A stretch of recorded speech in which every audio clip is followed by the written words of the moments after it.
God, so much in that song I could comment on. Um, the line, life's not worth a damn until you can say, I am what I am. And that the only way to live life is to live life authentically. But that word is bandied around so much. Authentically, what is authenticity, right? So what I want to talk about today is what I perceive to be the biggest hurdle for mankind. That's all. Did I talk about that today? To me, the biggest hurdle for mankind is that I believe mankind is in a very tragic state of identity crisis. That we all think we know who we are, but we're basing it on the world of form. We're basing it on our jobs, we're basing it on our relationships, we're basing it on our bodies, we're basing it on our gender, we're basing it on our sexual preferences, we're basing it on so many things that have nothing to do with who we are. They're just byproducts of our ability to choose the life we want to live, to choose the person we want to be. So there's a huge identity crisis going on because most people think that they are relegated to be who they are. It's fascinating to me that we are in a time of life now where if someone comes into this world female and realizes that that doesn't work for them, they can change it. Now, the universe is not the universe, but mankind is not necessarily appreciative of that. It's a rough road. When I was in high school, Father Judge High School, Catholic Boys High School in Philadelphia, there was a boy in my class who clearly had this going on. And he ended up, of course, being in the theater department. And we did Man of La Mancha, and he got to play Sancho, who was this little chubby guy. But on the weekends, when he wasn't playing Sancho, he was playing Marilyn Monroe in the local drag bar. And I remember the first time I went with my girlfriend, like Charlie, to make sure everybody was clear, that I was absolutely straight. Looking back on my identity crises are fun. But going there, and all of a sudden, this little pudgy Italian kid comes out on stage with all the pudge moved to the right places, and just starting to sing, what did he do? Diamonds Are a Girl's Best Friend. And Diane and I were both like, oh my God. And he was one of the first to go and take care of that at a time when no one did it. And by the time he was 21, he was a legal woman living in Atlantic City. I, at the time, had a lot of judgment about that. It was very hard. I could not call him at the time. I could not call Joey Joanne. I had a really hard time. I kept saying Joey. And every conversation we had, I'd say, Joe, Joanne. Yeah, anyway, blah, blah, blah. So anyway, Joe, Joanne. Yeah, blah, blah. And it was years and years and years. And when I took my children, Will and Nora, to see Joanne a few years ago in Atlantic City, she still looked amazing. I hadn't seen her in maybe 20 years. And we spent a whole weekend with her. And I kept saying Joe, still, Joey. And my daughter, Nora, kept saying, Joanne. And I was like, oh my God. And Joanne loved her. Joanne would be like, I love Nora. She knows who I am. And then Nora said, Dad, I've only ever met her as a woman. I don't know her as anything else. And she said, I can't imagine her as a man. And I said, well, that's maybe it. We have images that we hold on to about not just other people, but about ourselves. And we can't see ourselves as successful. We can't see ourselves as vibrantly alive. We can't see ourselves as something that we haven't already decided we are. That's an identity crisis. But that's also why you're all sitting here today. Because we all come together to remind ourselves who we are. Remember who you are. And it's not about career or anything else. It's about remember there's something in me that identifies me, that gives me the power to be anything I choose to be. Funny story about Joanne. She was facing a health crisis of cancer, and she passed away about a year ago. But I called her when she called me to tell me that she was sick. I said, "Well, what do you have?" And she said, "Cancer." I said, "What kind of cancer?" She said, "Ovarian cancer." No, she's hysterically funny. And I'm like, "Oh wow, how does that work?" And she was like, oh, you idiot, it's not ovarian cancer. She said, I don't have ovaries. I said, well, I don't know what they put in and took out.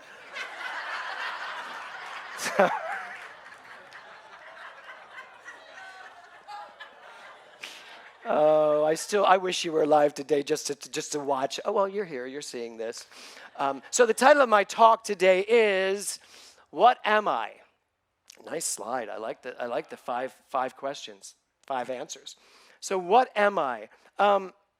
This month's theme is purpose, right? So what if, as Laurie said, what if my real purpose was just to enjoy life?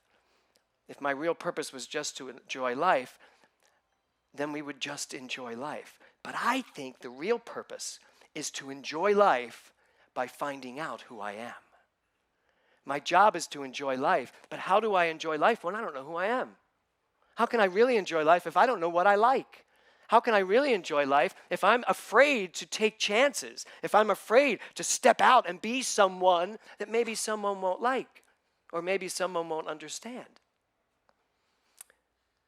This weekend has really been an amazing weekend. I know Mark will come back again, and any of you who did not come, please do yourself the gift of coming next time that he is here. He is just amazing. And he did what I liked about Mark Nepo. First of all, this new book of his, More Together Than Alone, is just, I should pick it up here for a second. So this new book is just tremendous. I was reading it in Guatemala, and reading this book in that setting was so amazing for me to understand how connected I am to everyone and everything, no matter what. And when he came here, when I first met him, it was really amazing. Hey, Stan, can you give me like tons more light? Turn every light on. Every single light we have. Just turn them all on. Everything. It's great. So, when he came here and I met him for the first time, it was really spectacular to be in the presence of someone who is who he is. Who doesn't write one way in a book and show up another way, which unfortunately I've met many people who I see them as something so amazing. Then when I meet them, it's a bit of a disconnect. And I'm not judging them, it's their journey. But to be in the presence of someone who has clearly journeyed to being who he says he is and to saying who he is. He had one quote that I loved. He said, I don't remember it. Anyway, I have tons of quotes here of his, but I wanted to pull one, of course, that I didn't write down. What did he say? Oh my God, now I got to remember it. But be polite. You don't have to be polite. It was something about not being polite. No, being polite. I'll tell you next week. So what he did say was this: the fullness of life comes from embracing the fullness of humanity. The fullness of life comes from embracing the fullness of humanity. Now, we didn't get a chance to talk. Most of these quotes he said during his workshop yesterday, so they're not necessarily in any of his books. But the idea that the fullness of life comes from the fullness of humanity says to me, the fullness of life can't be experienced if you're not willing to experience everything that's going on in your life. That you have to be willing to experience what we call the good and the bad, but what really is just the byproduct of how we've been using our mind. So if you want to have a full experience of life, you have to be willing to be present to everything that's going on in your life and not just, as we do so often, shove it out of the way and just keep saying. It's interesting, Joselito asked a question yesterday, and I knew what he was asking. His question was, when we are so focused on seeing only the good, what do we do with that stuff that doesn't look like the good? And Mark answered it in a certain way. But what I got from it was, no, the problem is we decide what's good and try to push the rest away, as opposed to seeing all of it as part of the experience and taking the good from it. And as he was talking, I sat in the way in the back. I was a puddle of tears because I'm going through something so horrific at times for me, but he helped me turn it around and just say, it's part of my human experience. So while it is going to be very painful And I've done this anyway. I've let it live me. I have let it be what it is. But while it is so painful, it is important to know that it is part of my life. It's not something I'm hoping to get past. You know, Marty Kartalian and Tiffany Milnes, Marty's husband, Tiffany's father, passed last week, and we had we had a celebration of life here in this sanctuary last week, in the midst of everything. And it was the most raunchy, crazy celebration of life I have ever been at. Things were said in this sanctuary I don't think anyone would ever expect to hear from this stage. I will not repeat them on a Sunday morning, but I will tell you this. I loved being the person that got to facilitate that life, got to stand up here and celebrate that life, because that was a man who lived life according to his own standards, clearly.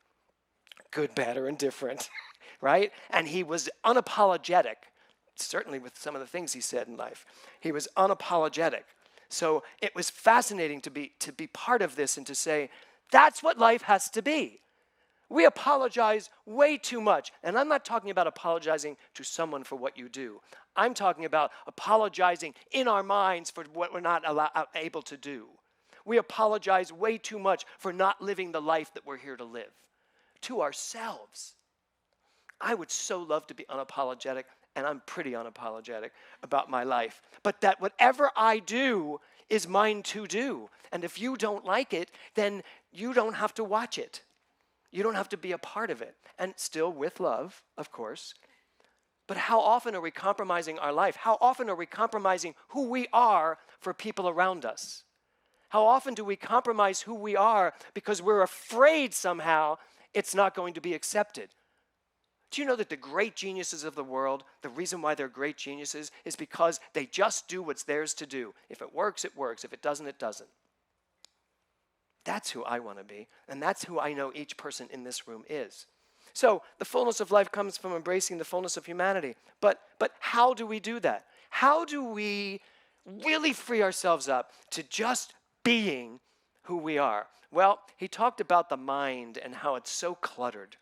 And it's, as a teacher, it was interesting to hear what he said, because I watch my students prepare for tests, and a bunch of them are preparing for a test this Thursday.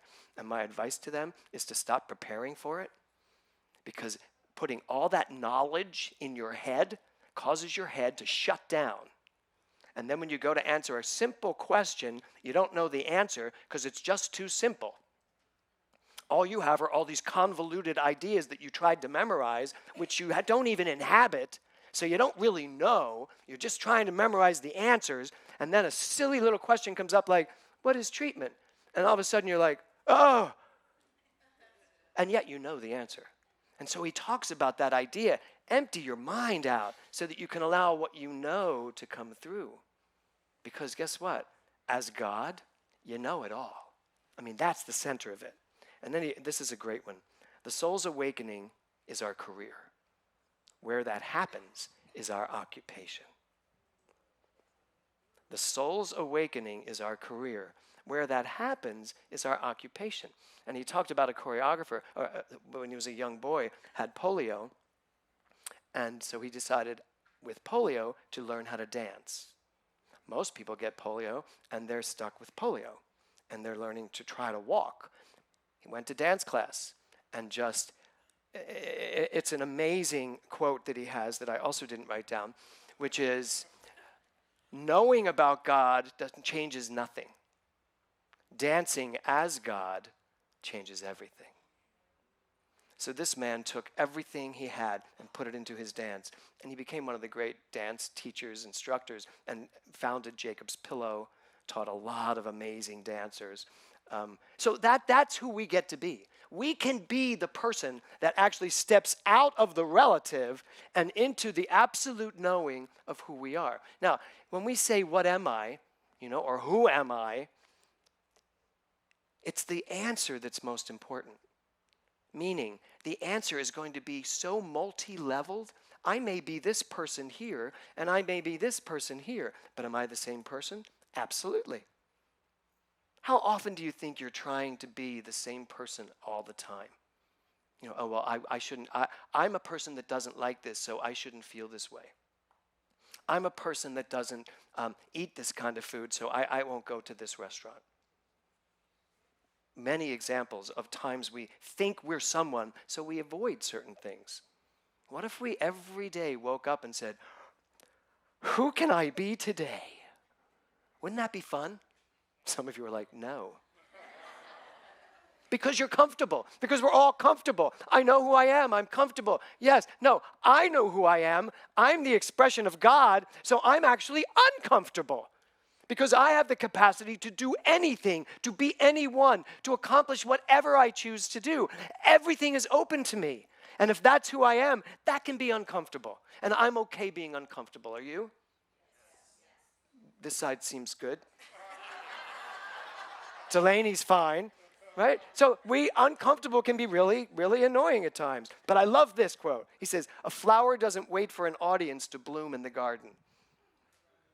How many of you are still waiting for an audience? Oh my God, how many actors do I counsel who are just waiting for that big break and they haven't acted in 10 years?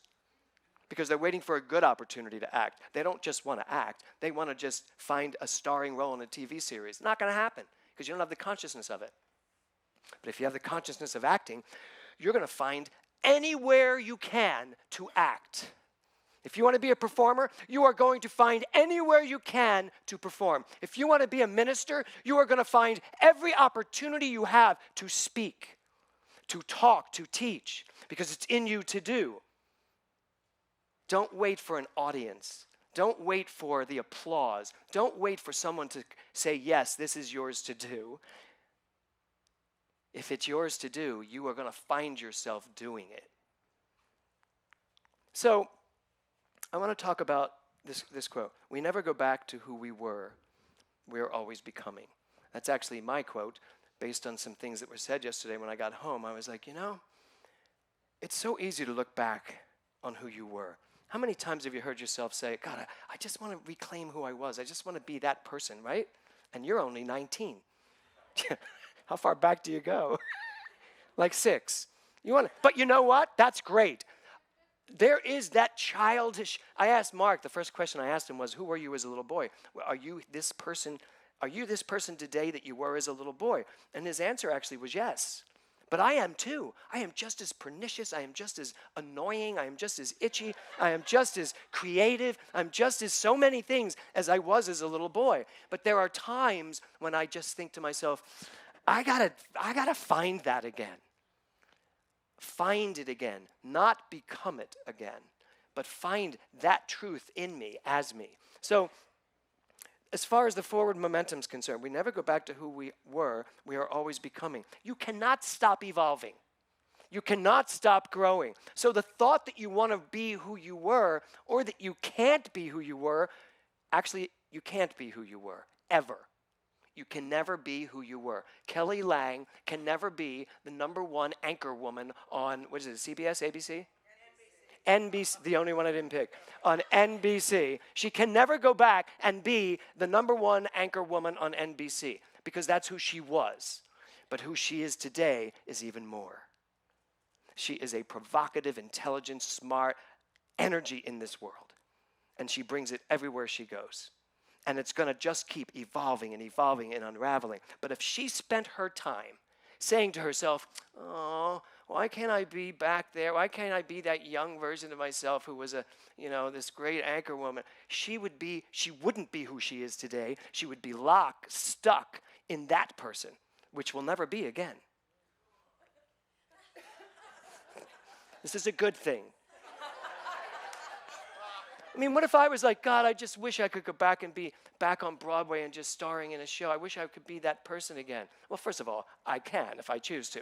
But, just to be clear. But, if I keep saying I want to be that again, I'm not being who I am. I'm not giving myself the opportunity to be even more than that. That's the problem with going back and thinking, oh, I want to be that again. And then he says this. He talked about a potted plant, and I love this idea. When you buy a potted plant, it's a beautiful plant, it's growing, but then the roots kind of fill out the pot, And unless you take it out of the pot and put it in a bigger container and give it room to change and grow, it's just going to stay there, probably wither and die. Well, I think many of us are still living in the same pot we were born into. And our roots have filled the pot, and we're just standing here. It's like, wow, okay, anything going to happen? No, because my mind is the pot, and my mind has constricted itself to here. But what if the mind was a pot that had no walls and just said to the mind, to consciousness, have at it, do whatever, keep growing, keep going. I think about my 300-year-old oak tree in my backyard. My backyard. I feel like I'm on Mayberry RFD. My backyard. But this 300-year-old oak tree, people have asked me, aren't you afraid it's going to fall down in a storm? I'm like, no, its roots are probably in Burbank. Think about it. It's in Studio City, but it's 300 years old. It's enormous. Where are those roots? They're not in my property. They go everywhere. Same thing with you. Your roots go everywhere. Get out of Studio City. Allow yourself to be everywhere. And that's what that book's about. More together than alone. Allow yourself to live everywhere, in everyone, as everyone. And life really changes. And then he said, stop rehearsing your way through life. That was a great moment for me. Rehearsing your way through life. About a year ago, I had an idea that I wanted to do a show called The Interview and change the TMZ version of life. And thank you to Sherry Verson, especially, to really make this happen. Thank you, Eric. Thank you, Thor. Thank you, Yvonne. All the people that came to me, came and surrounded me and said, let's do it. Let's do it. Diane, Stewart, everyone, Sean Scanlon, every person that just said, let's do it. So we did it. We went to it. We stopped rehearsing and we performed, even though we needed more rehearsal. Still, it didn't matter. We stopped rehearsing and we performed. What we did this weekend is monumental to me. What I watched everyone, and I know we were here till 3 o'clock, 3:30 in the morning, like days on end to get it all done in time. And it was exciting and it was passionate and it was, for them, probably annoying because I can be very, let's get this done. You know, I can be very loving. But at the end of the day, the amount of love and support that made this happen. And when he said, stop rehearsing your life, I was like, yeah. Stop giving yourself every reason why it won't work. Stop telling yourself every reason why you shouldn't do it yet. Maybe then. You know what ends up? You end up being 80 and you haven't done any of it. And now you don't believe you can because you somehow think 80 is too old. Stop giving yourself excuses to not do what you know you can do. Fear is not what stops you. It's not fear. It's not knowing who you are that causes the fear. Did you hear what I said? So stop telling yourself you're afraid, because everyone's afraid. Everyone has fear growing along with love. It's all in there. Everyone has fear. I will tell you something. When I was getting ready to come in for my entrance, I'm never afraid to get up on stage, as you can see. I live up here. I love it up here. But there was a moment coming up here. I was like, oh, this is so different. It feels so different.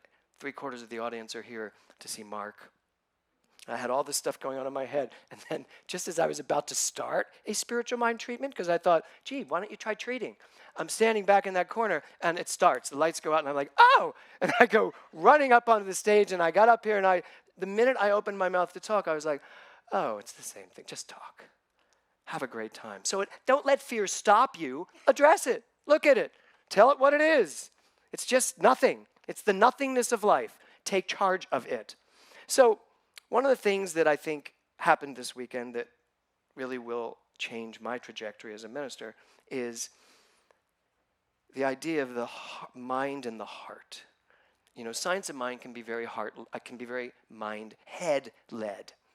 It can be very, it can be all about critical thinking and using your mind. And he had a quote, and I love this. Where is it? Oh, my mind is a great tool, but I wouldn't give it the keys to my car. When he said that, I went, oh my God, you're right. How often does our mind drive our decisions? But what if we can allow our mind to drop into our hearts? Because the heart does think, and allow our hearts to have a lot more to do with what decisions we make. How many times have you had a beautiful decision, a brilliant idea, and it's yours to do, and you know it, you feel it, it just feels good, and then somebody comes along, I almost just said, some idiot comes along. Somebody comes along and starts telling you why it won't work, and all of a sudden what you had in your heart pops right up here, and now you're like, oh wow, yeah, you're right. Let's put the brakes on this for a while. Let me figure this out. When the idea into the heart brought out into the universe is the only thing that it really touches people, really touches them. I bet every single person in this room has something in their heart that they are ready to just unleash onto the world. And I will tell you this, if you can get out of your mind about it and spend more time in your heart with it, it will take over for you. I have been blocked on something all year. Ever since Nora passed, I have been blocked on something. And yesterday, listening to Mark for 4 hours, it was percolating. I didn't have an answer. But when I was in the shower this morning, it was as if my mind just opened. And I went, oh, okay, I'll do that. Unblocked me. The block went away, and now I'm ready to sit down and do what I have been so blocked on. And I've given myself all these excuses. I have all the excuses. Well, I can't do that. My daughter died. I'm not ready to process this. I can't do this. It touches too deep into me and it's too painful. I have so many reasons, and I'm sure you do too. All the excuses, all the reasons why I can't. But there's one reason why I can that trumps everything. And that is when I remember who I am, when I know what I am, and when I allow my knowing that I am the divine presence of the universal intelligence, when I let that drop into my heart, then my heart says, yes, this is yours to do. And since it's yours to do, the universe will bring everything necessary to make it exactly what it is meant to be. When I know that, everything changes. That's where we can go. That's where we can go with this teaching. You have a calling to live from who you are and not even into who you are. Because living into who you are usually means you're trying to live into some choice you've made about who you are. But if you are willing to live from who you are, knowing that your purpose in life is to enjoy life by knowing who you are, life transforms. That's when you ask someone like Sherry Verson to find speakers. She finds Mark Nepo, works it out for him to come here. He comes here and agrees to do something he's never done before. And it just turns into the most beautiful love fest. Why? Because something in the heart knew that something needed to be done. And everyone came along. Lisa Carey, thank you. Everything came along to turn this into such a successful, magnificent event. And I am so, so grateful. But it starts here. So my question to you, in terms of purpose, what is in your heart that your head has gotten in the way of? It's really time to not only answer that question, but to get the head out of the way and allow who you are to take it and grow it out into a world where there are no pots holding you in. There's just the infinite expanse of the universe telling you who you are. Namaste.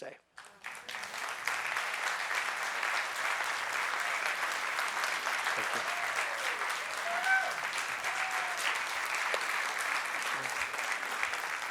Thank you.